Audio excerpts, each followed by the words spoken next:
from a footballing standard, the soccer gods were true to all three of those teams. All three of the Italian teams, the way they played, deserved to go out. I mean, you look at the Milan game, of course, the red card changes things. Atalanta got taken apart both home and away, right? And tonight, for me, this was the soccer god saying, PSV, you deserve to go through. You're a better team. Frustration for Juventus and Thiago Motta. We saw him walking there onto the pitch post-match. Why are you smiling at me, Grella? I'm sitting there. I'm not saying anything. I'm minding my business. Chuckling. I'll give you the floor. I don't want the floor. I'm more worried about my brothers. No, okay, we'll come back. My brothers. Why are you laughing?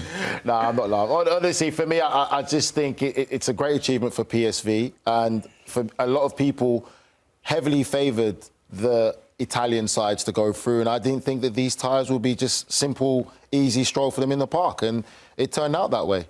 We've had loads of comments on YouTube concerning this game. Keep them coming in as well. We'll read the best of them out on the show.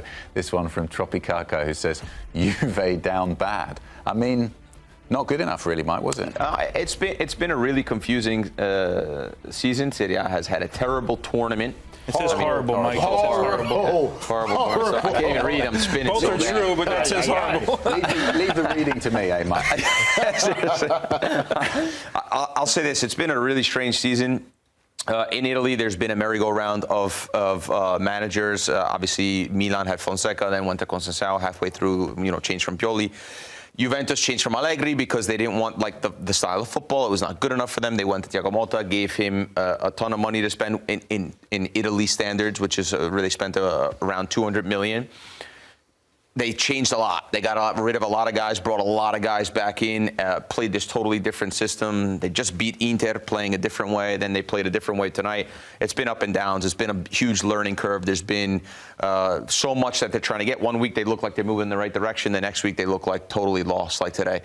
They were bullied today, and like I said earlier, they didn't stick to their identity. It was not recognizable of Motta's system and identity. The players, the substitutions, the game management, everything was very poor. But again, I really think that PSV is a much better footballing side than them at the moment. They know exactly what they want to do, how they're going to do it, and I think they merited it. I don't think it was Juventus were so poor today. I think PSV are much better than them. That's the reality. I agree with Mike on that, and I think when you look at this fixture there, PSV would always look at themselves as the underdog, and even probably in Holland and Netherlands, that they would expect Juventus to get through. And again, it's because of historically, you talk about the size of the club, Juventus, you talk about Champions League. Even as indifferent as Juventus are right now, people would still expect Juventus to get through this tie. This is a tie that Juventus should get through.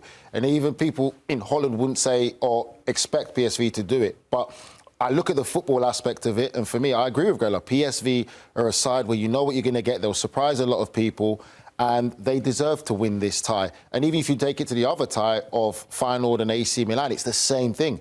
It's AC Milan. No one expected Feyenoord to get through. Yeah, no one even in Holland expected them to get through. They thought, good luck. San Siro's second leg, Milan will get the job down. A goal in the first 38 seconds. Yeah, and credit to obviously PSV, Feyenoord you mentioned yesterday, but ultimately this is Italian giants. I know Atalanta is still a big team, going out to two Dutch sides and a Belgian team as well. It's not good enough, is it, Tony? No, it's not. But from a footballing standard, the soccer gods were true to all three of those teams. All three of the Italian teams, the way they played, deserved to go out.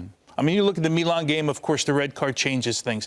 Atalanta got taken apart both home and away, right? And tonight, for me, this was the soccer god saying, PSV, you deserve to go through. You're a better team than Juventus is right now.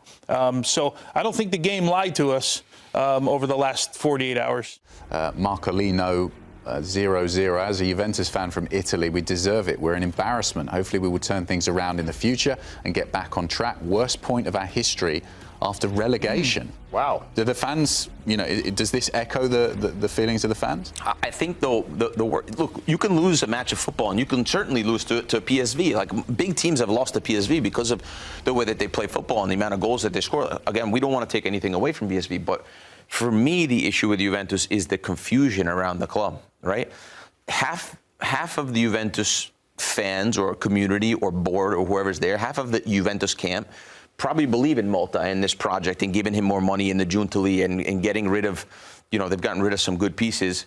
for nothing, and half of them don't. Half of them are, if you go look online or you speak to a Juventus fan, they're all still wishing that Allegri was back there, because at the end of the day, he played terrible football, but he got results. Yeah. And when he had to defend the lead, by the way, the game was over. It was clean, and he called it a thing called corto muso, which is your nose ahead when the horses race, having your nose just ahead. Nice speaks Italian, so he knows Yeah, I remember that one. So I think it's just the confusion now, right? There was a lot of excitement when Motta came because, okay, we're going to move in this direction.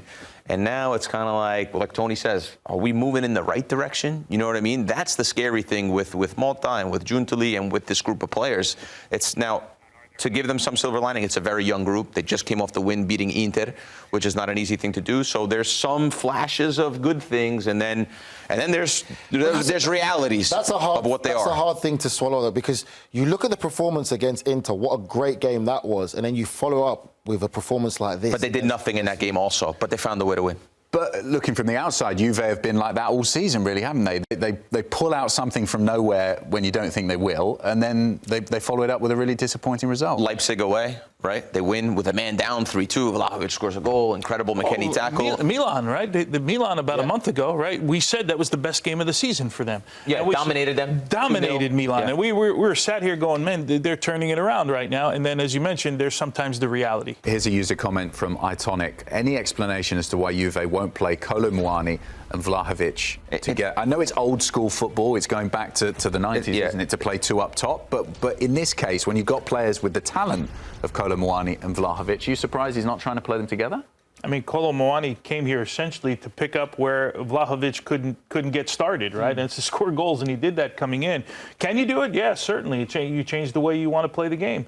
If you want to play with, generally these days you see 4-3-3, which gives you 1 point player, or you see a 4-2-3-1, right, which gives you 1 point number 9. Vlahovic, for me, can only play one position. We've seen Kolo Muani play on both sides, right? So you can, but he's been reluctant to do that. Remember, though, when Kolo Muani came in, correct me if I'm wrong, Grella, Vlahovic was injured, right? There was an injury for a couple of weeks, and then he was coming back, and then we saw him get some minutes at the end of the game. Then all of a sudden, Kolo Muani scores some goals, and Vlahovic is sort of nowhere to be found. No, I think that the introduction of Muani was them trying to go away from Vlahovic, regardless of the injury. The injury made it possible, I think, for them, but they wanted to make it obvious that they're going to go away from Vlahovic. They signed Muani. Muani starts scoring because it's a dry loan, right? And they take Vlahovic. I think there was some rumblings that they tried to get rid of him in the January transfer window.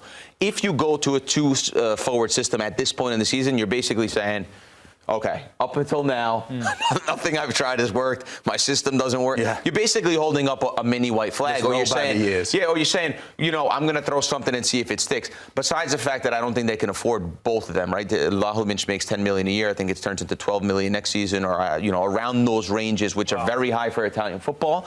So their idea, I think, with Muani doing so well, was to offload Vlahovic, get something for him. They're not going to get the $70 million for him, I don't think, but get something for him, and then maybe make Muani permanent. So there's no world or no scenario, I think, where they play together. Grella, speaking of my system doesn't work, and Tony, for you too, how come Thiago Motta was able to implement his style and blow us away in the Serie A with Bologna and play his football with a team with obviously much less quality than the Juventus team he has now, and he can't do it at the same rate or at the same impression that he does with Bologna?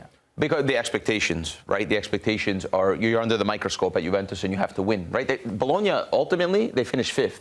So everyone said it was in this incredible season and they got Champions League football, and they were. But if you look at their numbers, high possession, never crossed the football, and didn't score a lot of goals. That's the real Bologna. They didn't score a lot of goals. They finished 5th. They get Champions League football. So obviously they sold on a few players, made some money. So Motta looked like a genius. But under Juventus, that's not enough. 5th place Champions League football might not be enough. You have to win matches and you have to play. And also, he spent $200 million. So now people are like, okay, you spent $200 million in Italy. It's a lot of money. Let's see. And right now, we haven't seen enough. I wonder from a cultural perspective, right, how much you need a manager. When you use the word contagious, right, or Lippi used the word contagious, that he didn't affect the fans how he thought. And maybe he's so methodological because that's how he was at Bologna. His system was the primary focus, the system of the player. They're greater than the sum of their parts, right? How much for a top Italian team, how important is it that you do have that guy, Inzaghi on the sideline, his hair going crazy, how much do you need that in Italian football? I'm merely asking from a cultural perspective? Yeah, I think, look, you look at some of the best Italian managers, Antonio Conte, Marcello Lippi, Capello, Ancelotti even. I think it doesn't need to be maybe that type of reaction, right? But it could also be just the way you affect the charisma, right? Ancelotti has a ton of charisma. Yeah, let's get to another user comment on YouTube and keep them coming in. We've got about 20 minutes left on the show, so we'll get to the best of them from now until the end of Champions Club. This one from Kylian Mendy. Serie A's fifth spot looks like it's gone. He's referring to the coefficient, Nico. This is the unofficial coefficient as we stand at the moment. It's not looking good for Italy, is it, Nico? Explain this. No, I mean, essentially, these are your average points that you get throughout all of Europe for your teams in the 3 European competitions, and they're weighted for Champions League, Europa League, and Conference League in descending order, respectively, obviously. So Italy only having 1 team left in Champions League, it's not good for them to keep on adding points towards this coefficient. Everything is pointing to England getting that 5th Champions League spot, that extra Champions League spot, and Spain getting that extra Champions League spot. So more likely than not, England will have 5 teams. Their 5th place team will go to the Champions League, and La Liga will have their 5th place finisher going to Champions League. As it stands right now. As it stands right Lazio now. and Roma, Inter are still around. If they go on win the European competitions, then it can change. Did you see this season as a whole for the Italian sides in Europe coming?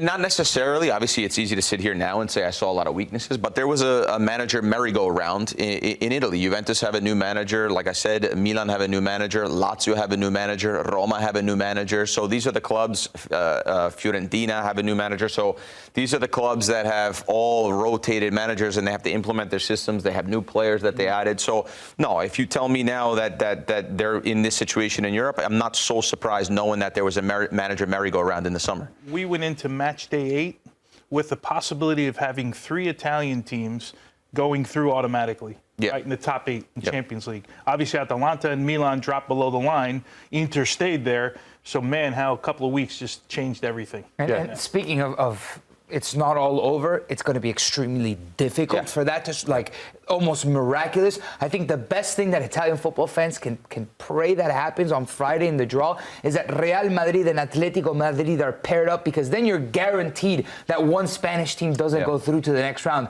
But if they're on a different timeline in that bracket and they all go through, like, you know, have all of these Spanish, Athletic Bilbao, you have to pray that they lose. Real Sociedad, you have to pray that you lose. The odds are heavily stacked against the Italian teams at this point. And all hopes rest on Inter Milan for the continuation of this competition.